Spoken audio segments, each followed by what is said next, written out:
میری داڑھی 2 مشتیں بھی بڑی ہو گئی، کوئی بات نہیں، آپ گویا کہ حکم ظاہر پہ عمل کر رہے ہیں، اور فل لوہا کے داڑھی بڑھاؤ، بس بڑھ، کوئی حرج نہیں ہے۔ لیکن اگر 1 مشت کے بعد کٹوا دی جائے تو گناہ نہیں ہے۔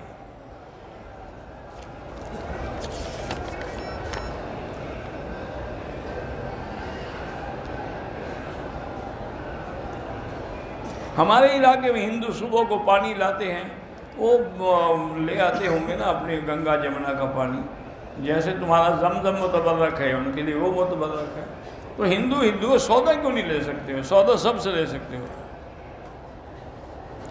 اگر مسلمان دکانداروں کے مقابلے پہ ہندو سستا، بھائی سودا سب سے لینا جائز ہے۔ حنفی مسلک میں بھی عورتیں جنازہ پڑھ سکتی ہیں، حنفی مسلک میں بھی عورت کے لیے گھر میں نماز پڑھنا افضل ہے، لیکن چند دنوں کے لیے وہ حرم میں آتی ہیں تو ان کو منع نہیں کرنا چاہیے۔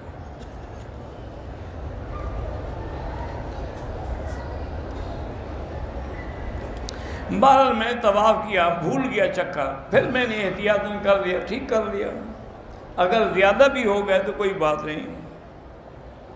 کہتے ہیں جی کہ آپ کس مدرسے سے پڑھے؟ میں تو کئی مدرسوں میں پڑھا ہوں، وہ ایک مدرسہ تھوڑا ہے۔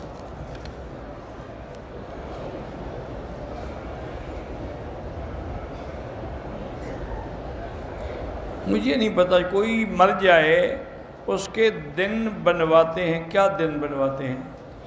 مجھے تو نہیں پتا کیا دن بنوانے کا کیا مطلب ہے۔ حالت احرام میں بھی عورت پردہ کرے۔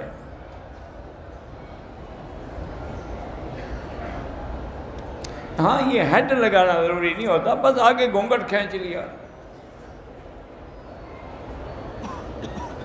اذان تہجد بھی جائز ہے، کوئی خلاف سنت نہیں۔